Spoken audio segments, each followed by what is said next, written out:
حضرت یوسف علیہ السلام کی بھی سٹوری اس کا تذکرہ کیا، تو اس میں ایک اور بڑی خوبصورت بات پتہ لگتی ہے کہ یوسف علیہ السلام کا جو رویہ تھا اپنے بھائیوں کے حوالے سے، کہ یوسف علیہ السلام نے بھی انہیں معاف کیا. تو کسی کو معاف کرنے کا کیا حدیث میں ہمیں، قرآن و حدیث میں ہمیں اس کے جو ہے وہ کیا وہ ملتے ہیں فضیلت؟ سبحان اللہ. دیکھیں آپ نا اس کو ایک اور واقعے کے ساتھ اٹیچ کر لیں. جی. کہ جب واقعہ عفق ہوا ہے نا، حضرت عائشہ صدیقہ رضی اللہ تعالیٰ عنہ پر بہتان لگا، بالکل تو اس میں جو لوگ انوالو تھے اس میں ایک مصطح بن اساسہ تھا. جی ہاں جی ہاں. اور مصطح بن اساسہ ان لوگوں میں سے تھا جن کا وظیفہ حضرت ابوبکر صدیق رضی اللہ تعالیٰ نے مقرر کیا. ایسے ہی. اب حضرت ابوبکر صدیق رضی اللہ تعالیٰ نے طے کر لیا کہ جب اللہ تعالیٰ نے قرآن میں حضرت عائشہ کی برات نازل فرما دی، حضرت عائشہ رضی اللہ تعالیٰ عنہ کی، تو حضرت ابوبکر صدیق رضی اللہ تعالیٰ نے طے کر لیا کہ آئندہ میں مصطح کو وظیفہ نہیں دوں گا. اللہ اکبر. تو اللہ تعالیٰ نے قرآن میں یہ فرمایا کہ کیا تم یہ نہیں چاہتے کہ اللہ تمہیں معاف کر دے؟ اللہ اکبر اللہ اکبر. اگر تم یہ چاہتے ہو کہ اللہ تمہیں معاف کر دے تو پھر اللہ کے بندوں کو بھی معاف کر دو. واہ، سمپل از دیٹ. کیا بات کیا بات. جب اللہ کے بندوں کو معاف کرو گے تو پھر اللہ سے معافی کی توقع رکھو. کیا بات. اور اگر آپ اللہ کے بندوں کو معاف نہیں کرتے تو پھر اللہ سے کیا توقع رکھتے ہو کہ اللہ تعالیٰ تمہیں معاف کرے؟ سبحان اللہ. تو یہ تو اصول ہے سیدھا سادہ سا صحیح. کہ آپ لوگوں کو معافی دیتے رہیں گے تو اس سے، وہ ہمارے ایک استاد محترم کہا کرتے تھے کہ جب آدمی صبح گھر سے نکلے نا صحیح تو اس کو دونوں جیب میں معافیوں سے بھر کے نکلنا چاہیے. ایک جیب وہ جس میں معافیاں دینی ہیں اور ایک جیب وہ جس میں معافیاں مانگنی ہیں. صحیح. لہٰذا جہاں تھوڑی سی غلطی ہو وہیں فوراً معافی مانگ لیں، اور جہاں کسی سے تھوڑی سی غلطی ہو وہاں فوراً معافی دے دیں، تاکہ شام کو جب واپس آئے تو کوئی چیز اس کے ذمے نہ ہو. اور یہ اس طرح کا آدمی کو طریقہ کار بنانا پڑے گا. وگرنہ اللہ سے معافی مانگنا آسان ہے، معافی لینا مشکل ہے. کہ جب تک آپ اپنے آپ کو اپنے ڈٹرمنیشن کے ساتھ، جو پہلے بھی ہماری بات ہوئی کہ توبہ کی کوالٹی کا مسئلہ ہے، اللہ تعالیٰ کی طرف سے معافی دیے جانے کا یا توبہ کی قبولیت کا کوئی مسئلہ نہیں. کیا بات ہے کیا بات ہے. اور یہ بھی آپ نے بڑی خوبصورت بات کی کہ دیکھیں دوسروں کے کام آنا، جیسے وہ نبی اکرم صلی اللہ علیہ وسلم نے ان صحابیوں کہا کہ آپ اپنی خالہ کی خدمت کرو، والدہ نہیں حیات. تو خدمت خلق، دوسروں کے کام آنا، وہ بھی ایک بڑا کوئک ذریعہ ہے میرا خیال اللہ رب العالمین کی دیکھیں خوشنودی. جب ہم کہتے ہیں نا ان الحسنات، قرآن کہتا ہے ان الحسنات یذہبن السیئات، کہ نیکیاں گناہوں کو مٹا دیتی ہیں. تو اس نیکیوں سے مراد یہ نہیں ہے کہ صرف نمازیں پڑھنا وہ مٹا دیتا ہے. آپ دیکھیں صلاۃ توبہ پڑھیں، 2 رکعت توبہ کی نماز پڑھیں اور اللہ تعالیٰ سے معافی مانگیں، یہ بھی طریقہ ہے.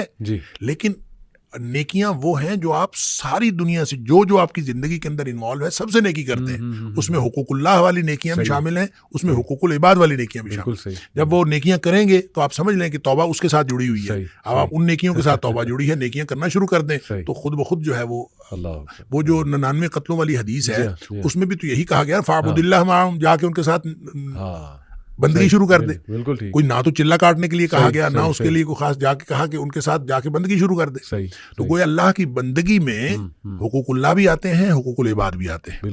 تو جب وہ انسان وہ کرنا شروع کر دیتا ہے تو اس سے گناہ معاف ہوتے ہیں. شیخ ایک اور واقعہ ہمیں ملتا ہے کہ ایک شخص نبی صلی اللہ علیہ وسلم کی محفل میں آئے. صحابی کہنا مناسب ہوگا نہیں کہ وہ ظاہر مسلمان ہی تھے. انہوں نے یہ کہا کہ میں نے ایک گناہ کیا ہے، اور اگر مجھے صحیح سے یاد آ رہا ہے حدیث میں غالباً یہ ہے کہ آئی کسڈ اے وومن، اس طرح کے الفاظ ہیں. تو انہیں صحابی ہی کہیں گے؟ جی بالکل صحابی ہیں. تو نبی صلی اللہ علیہ وسلم خاموش ہو گئے غالباً. اس کے بعد نماز پڑھی گئی، اور نماز کے بعد واقعے میں آتا ہے کہ آیت نازل ہوئی اور نبی صلی اللہ علیہ وسلم نے اس کو یہ بشارت دی کہ آپ کا گناہ اللہ نے معاف فرما دیا. ایسا کچھ ہے نہیں، وہ حدیث بالکل واقعہ ہے. اور لیکن اس میں ایسا ہے کہ اس نے اپنے گناہ کا ذکر کیا، ٹھیک ہے، کہ میں اس طرح کا گناہ کر بیٹھا ہوں. تو نبی پاک صلی اللہ علیہ وسلم اس سے پوچھا کہ ہمارے ساتھ نماز پڑھی ہے؟ ٹھیک.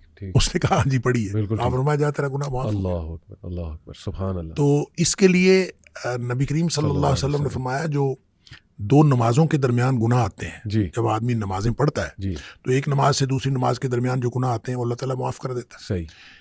دیکھیں پیوریفیکیشن کا ایک سسٹم ہے. صحیح. نماز بھی پیوریفیکیشن کا نظام ہے. بالکل ٹھیک. رمضان سے رمضان تک، جمعے سے جمعے تک. صحیح.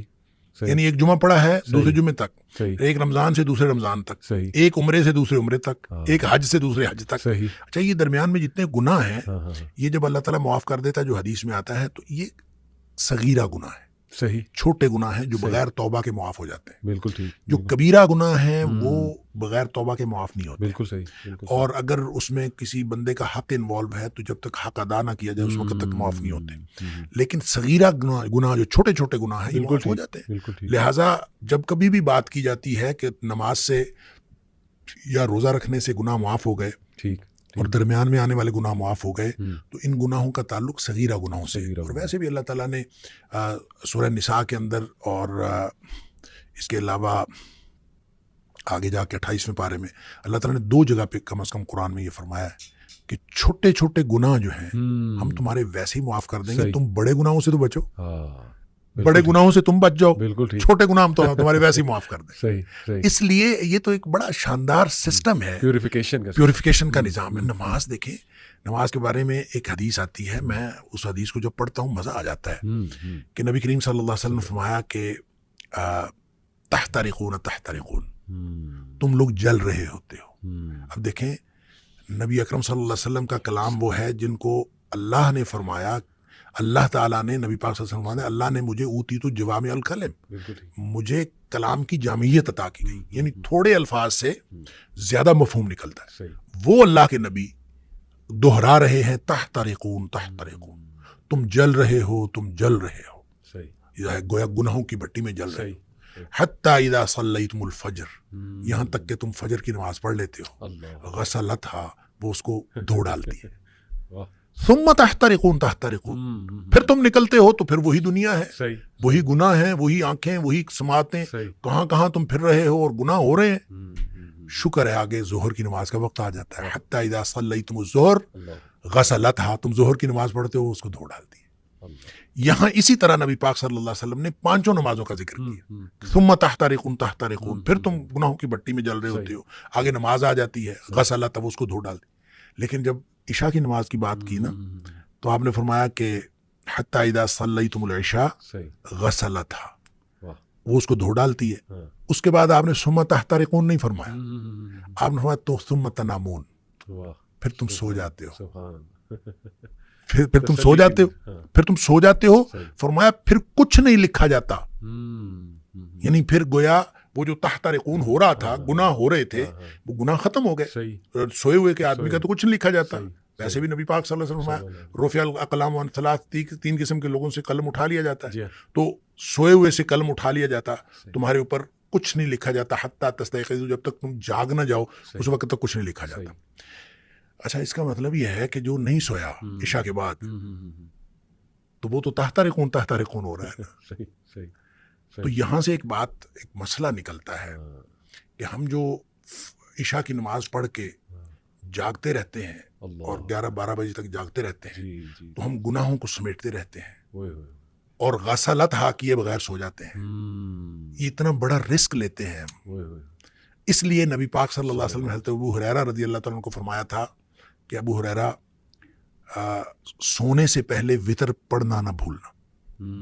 یہ جو وتر ہے یہ اصل میں رات کی نماز ہے, یہ عشاء کی نماز نہیں ہے. بالکل ایسی, یہ رات کی نماز ہے. تو جس شخص نے تو عشاء کے بعد فوراً سونا ہے وہ تو عشاء کے ساتھ پڑھ لے کہ اس نے سونا ہے اس کے بعد. تو جس نے نہیں سونا, رات 11-12 بجے تک جاگنا ہے, تو وہ پھر وتر نہ پڑھے تاکہ وہ اپنے سونے سے پہلے وتر پڑھے.